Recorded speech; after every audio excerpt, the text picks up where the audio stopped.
Hey yo everybody, and welcome back to another A-Rank episode of Sonic Adventure 2 Battle.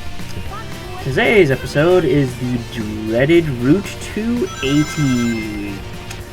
Oh boy. Well, this part and the second part aren't so bad, because, let's be honest, it's just playing the stage as you usually would.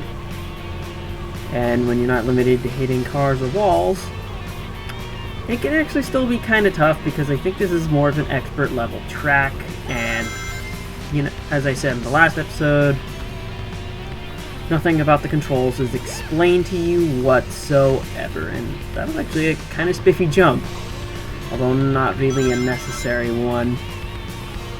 And I'll have some more interesting stuff to talk about with my particular rage towards the third and fourth missions. But other than, well, actually coming up, there's actually I need to give a hint on a particular part coming up here, which won't apply until, actually, am I doing it here? Yes, I am. So when you're doing, well, must get thought straight. You can slow down on that curve to actually get through it quicker, because going full speed, you are going to hit the wall. There's no ifs and or buts about it.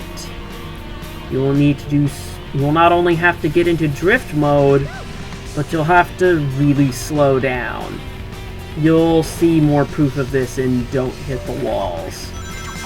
And also, I think, Don't Hit the Cars as well, but it's less relevant there, because you can actually speed past all the cars.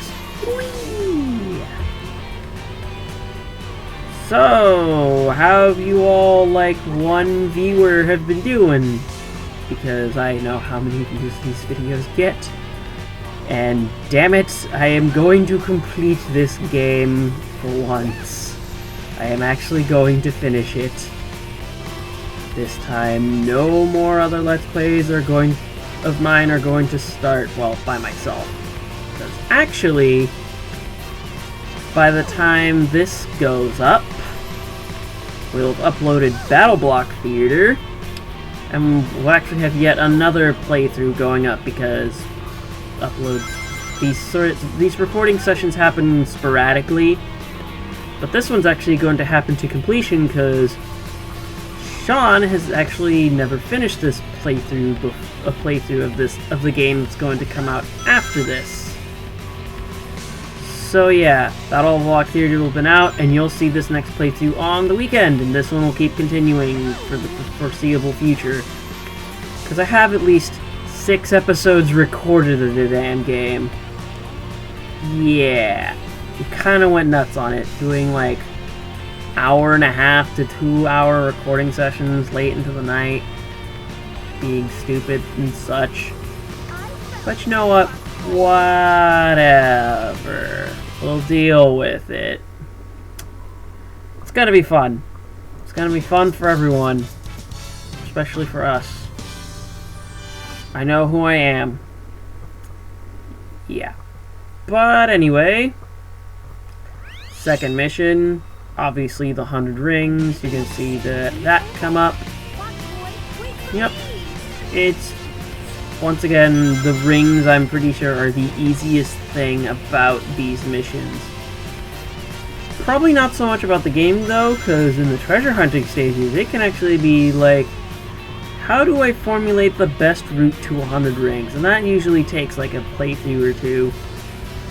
With these ones, and especially like the Sonic ones, you can just play it through and just get 100 rings pretty easily.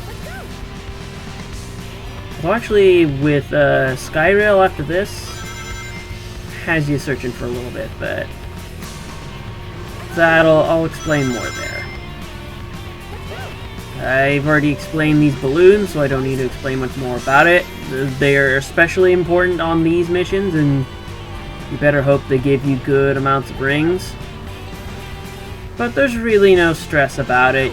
2 minutes is like nothing for this. I'm just trying to think, what else do I have off the top of my head that I've got going? Well, I guess I could talk a little bit like how excited I am for once Sonic Adventure 2 is all completed. I can actually move on to a final LP. Well, not final LP, like... I can finally move on to the 10th Let's Play solo for this channel. And I think I'll talk about that probably a bit later once I'm done ranting about what's about to come. And so... we have the dreaded third mission. Don't hit other cars. I hate this mission. I don't hate a lot of things, but I hate this mission with every fiber of my being. Yeah. Fuck random objects getting in my way.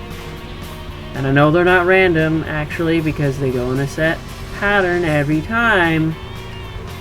But when you mess up on every little bit, and you have to pretty much do everything over again, and you get less practice on the later obstacles, especially at one point up ahead, when there's a car that's pretty much like, lol, hi, what are you doing here? I'm gonna get in your way and make you fail the mission. Pretty much every single time. It's fucking bullshit. Yeah, it caused so much frustration. Over an hour of footage was just on this very mission alone. I'm so glad it's done and out of my life. It's like... so don't hit the walls is also really hard. But there's nowhere near as much stress, because there's, like, no bullshit like that to happen when you're not exactly expecting it. And because I'm no perfectionist of the sort, I won't know what the exact routes of the cars will be at every specific second. I just won't. And I'm already getting a bit of a headache just talking about it.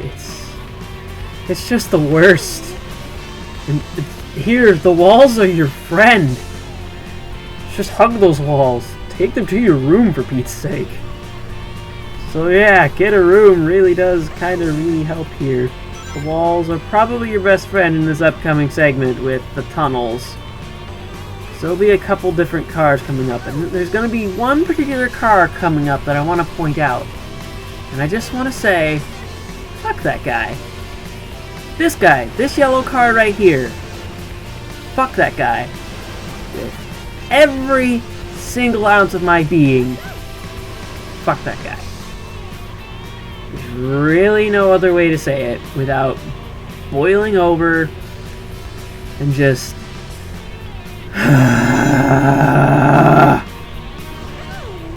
oh, the blood boils. But what am I doing? This is already pre-recorded, and I could just sit here watching it, just cackle away. It's all done. The nightmare is over. You can go to bed now, Jimmy. I don't know why I just randomly called out a name called Jimmy. I don't know why. But you know what? I don't even care. The nightmare? It's all done. I was so glad to take care of this. And I'm probably creeping someone out talking like this. But I don't care. That's just how frustrating it is to deal with this mission. I'm so glad I just never have to touch it ever again. And on a much more positive note, here's Don't Hit the Walls. This one felt much more gratifying to finish than that other one. The other one was just a relief to finish. This one was gratifying because it's like, this actually takes skill and no random hazards to deal with other than you haphazardly boosting. And so really want to watch carefully with all the drifting, because if you want to do this sort of mission yourself, it really...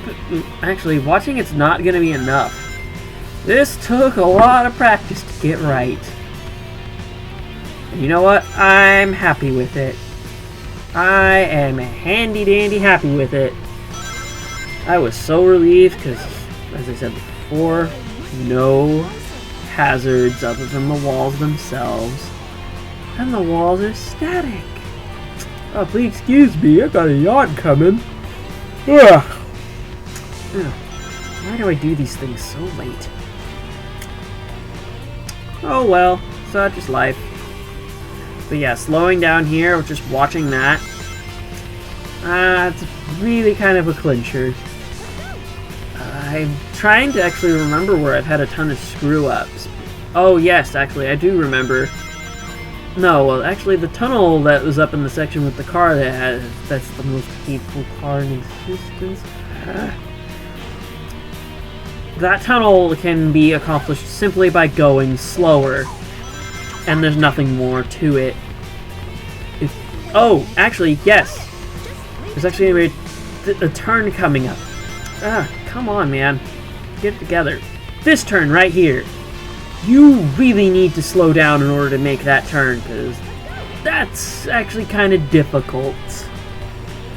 And once again, you should really time your boosts somewhere where you can risk not hitting something. So something like straightaways or whatnot.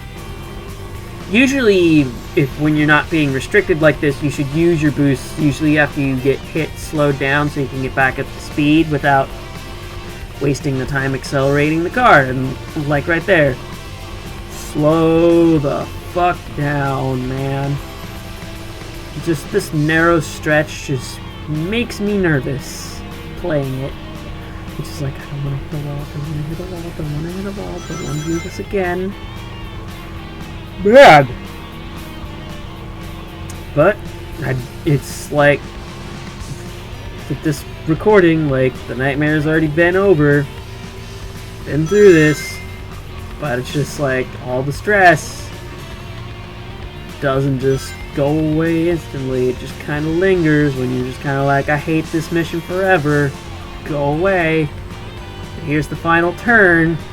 And this is one of those turns where you're if you mess this one up, I'm so sorry. I'm so sorry. But with that's don't hit the walls done in a nutshell. This was extremely gratifying to complete. And just first time finishes get A ranks. I'm cool with that. I'm cool with that.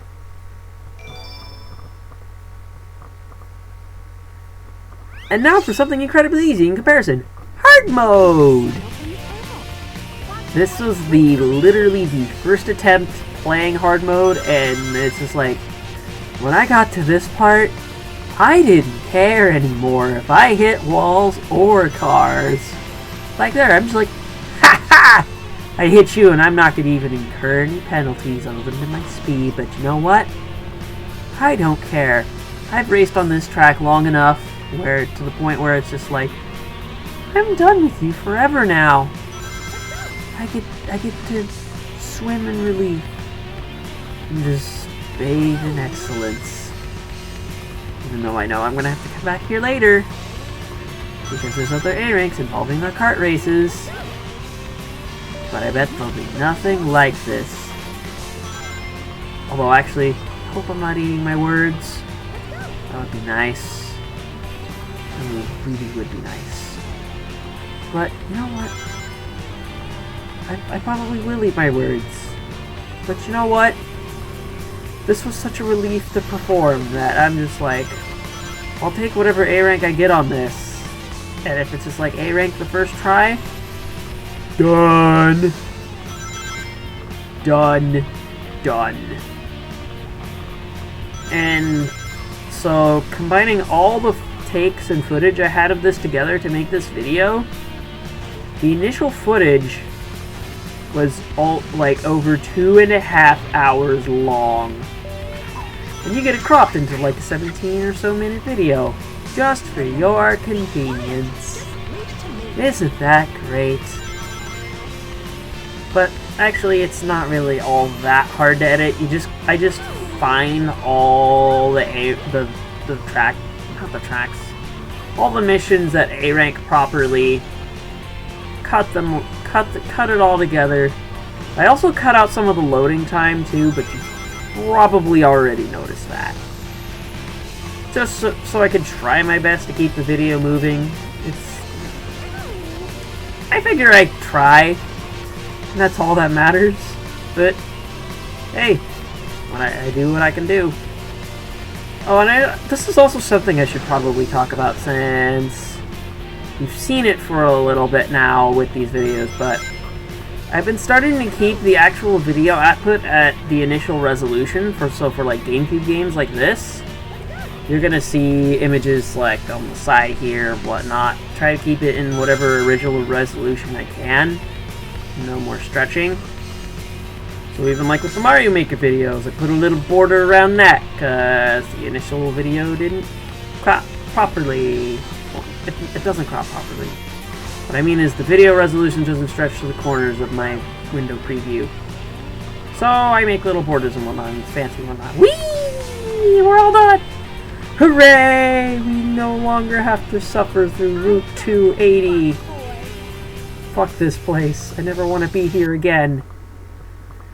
Like, I know Mad Space and Meteor Herd are huge levels, but at least with those I'm playing the game proper with actual characters and can actually navigate levels and whatnot and not be stuck in checkpoint races like the asses they are. But you know what? That's enough. That's all we need. That's all the ranting you need to hear from me. And I hope you really enjoyed this video. There's the YouTube options. You know what to do. I'm a Nick, and I'll see you guys in Skyrail, which took nowhere near as long as to record as this. So with that, I'll see you guys next time.